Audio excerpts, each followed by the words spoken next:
안녕하세요. 군사돋보기입니다. 얼마 전 시작된 러시아군의 1월 대공세에서 러시아군의 주력 병력 전체를 지휘하는 예부기니 프리고진의 위세가 대단합니다. 이번 공세에서 프리고진은 5만 명에 달하는 군단급 바그너 그룹 용병들을 바흐무트에 동원했고, 다른 지역에서 추가로 배치된 10만 명에서 15만 명의 전력을 지휘하며 결국 우크라이나 동부 솔레다르를 거의 함락시키는 데 성공했습니다. 러시아 국방부는 13일 발표에서 전날 저녁 솔레다르 해방작전이 완료되었다고 밝혔으며, 우크라이나군 항공정찰부대인 마디아르 버즈 사령관 로버트 브로디 또한 텔레그램을 통해 현지 시각 15일 러시아군이 솔레다르 행정구 서쪽 외곽에 있는 마지막 공업지대까지 점령했다고 밝혔습니다. 러시아 측의 발표에 따르면 이 같은 일은 그동안 8달이 넘도록 러시아 정규군도 달성하지 못했던 일을 바그너 그룹이 고작 2주 만에 해낸 것이라고 하는데요. 프리고진은 현재 러시아군의 전과에 들떠 현지 시각 1월 15일 직접 우크라이나의 솔레다르를 방문해 훈장 수여식을 가진 바 있습니다. 다음 날인 1월 16일 러시아 바그너 그룹 텔레그램 선전 채널을 통해 프리고진은 바그너 그룹에 대한 자화자찬을 이어갔습니다. 그는 많은 이들이 왜 민간 군사 기업에 지나지 않은 바그너 그룹이 그렇게도 강하냐고 묻는다. 그 이유는 바로 세계에서 가장 풍부한 바그너 그룹 용병들의 실전 경험과 노하우다. 바그너 그룹의 각급 부대에는 전차 및 장갑차는 물론 포병 부대와 항공기들이 완벽하게 편성되어 있다. 바그너 그룹 전사들은 지휘관은 물론 말단 전사들까지 모두가 의견을 자유롭게 꺼낼 수 있으며 서로 협의한다. 이것이 그의 대답이었습니다. 하지만 한눈에 보기에도 이게 말이 되는 소리야 하는 의심을 쉽게 가질 수 있는데요. 역시나 바그너 그룹의 내부 인사 중 누군가에 의해 충격적인 바그너 그룹의 실체가 드러났습니다. 프리고진의 말과 달리 최근 솔레다르를 점령한 러시아군의 눈에 띄는 전과 뒤에는 무려 4만 명에서 5만 명에 달하는 바그너 그룹 용병들이 프리고진의 야욕을 위해 죽어나갔다는 사실이 숨겨져 있었는데요. 좀 더 자세한 사항 알아보겠습니다. 전문가는 아니지만 해당 분야의 정보를 조사 정리했습니다. 본의 아니게 틀린 부분이 있을 수 있다는 점 양해해 주시면 감사하겠습니다. 최근 바그너 그룹의 한 인사 담당자에 의해 바그너 그룹 용병들의 참담한 현실이 낱낱이 공개되어 많은 이들에게 큰 충격을 주고 있습니다. 올해 1월 1일까지 집계된 바에 따르면 작년 2월 24일 개전 이래 지금까지 바그너 그룹이 소집한 재소자들의 숫자는 총 38,244명에 이른다는 사실, 그리고 이들 중 무려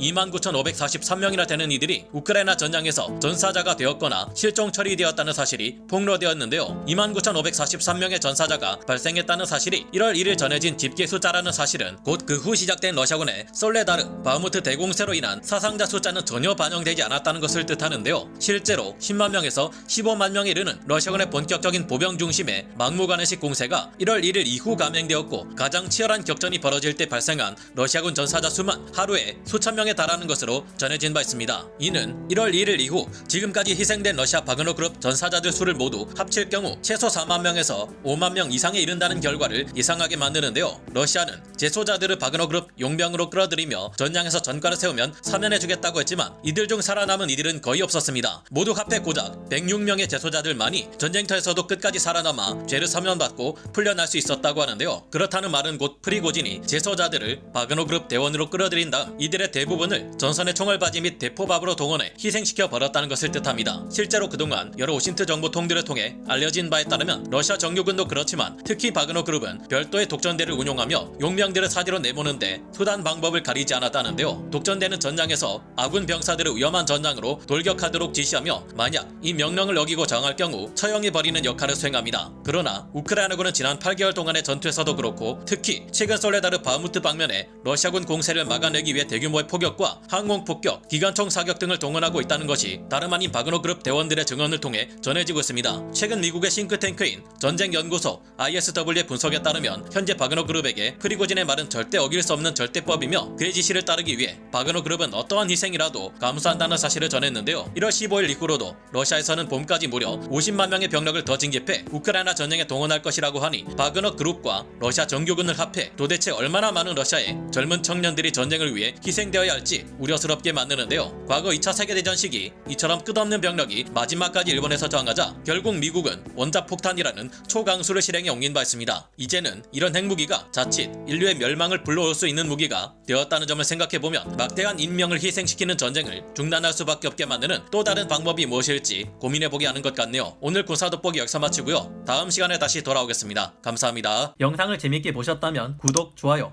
알림 설정 부탁드리겠습니다.